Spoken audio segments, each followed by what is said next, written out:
Video views are an important ranking factor.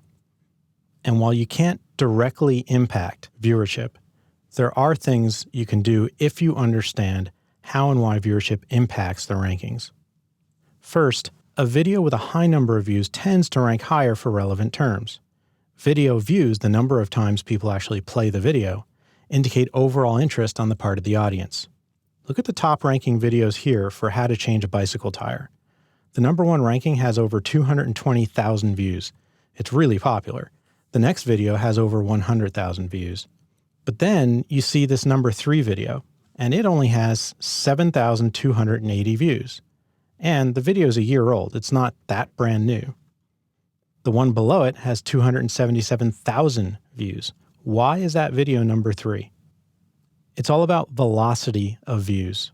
The rate at which a video acquires new views is a second critical factor in the rankings. It's another way that views impact the rankings. Look at the acceleration on views for the third video in the last few months. You see how it's getting faster and faster? That's why a video with only 7,280 views can outrank a video with 277,000 views, because the velocity is so much higher. Think about this from the perspective of a search engine. If you rank videos purely based on the quantity of views, then one video might get to number 1 and stay there forever, because it just keeps acquiring new views as the top ranking content. That's fine, but what if a new, better video comes on the scene? That new video will never catch up, even if it's superior, because the other video will just stay at number 1. By counting velocity as well as raw quantity, search engines can get an idea of fresh, trending content that the audience finds really useful. Here's what you don't want to do. Purchase views.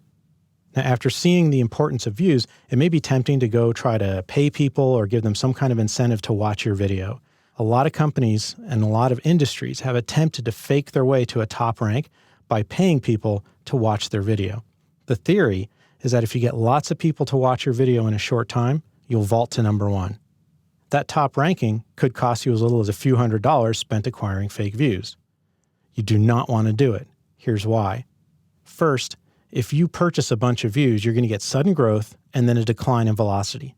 That's going to hurt your rankings. Second, you're going to have to keep purchasing those views. Unless you have worked a true miracle, you have a fantastic piece of content and that initial investment gets you momentum that never goes away, you'll have to continue purchasing them. It's a very poor business model. And most important, if you're caught, you're going to get penalized and or banned. There's been a few industries in the last couple of years that have been caught, and it makes for very, very bad PR. So you want to avoid this. It's easier in the long run to move up naturally. The bottom line is that views come from the nature of your content, but you can help a little. For one thing, you can just ask people to share the video. You can keep your video under 2 to 3 minutes. If that's too short for your content, just break it up into smaller videos.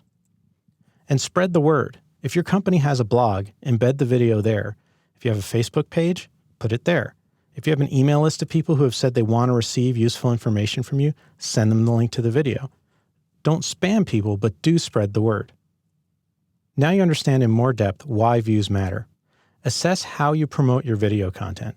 Develop a checklist for every video you post that includes asking folks to share, keeping your video under 2 to 3 minutes, and distributing the video through other channels you have.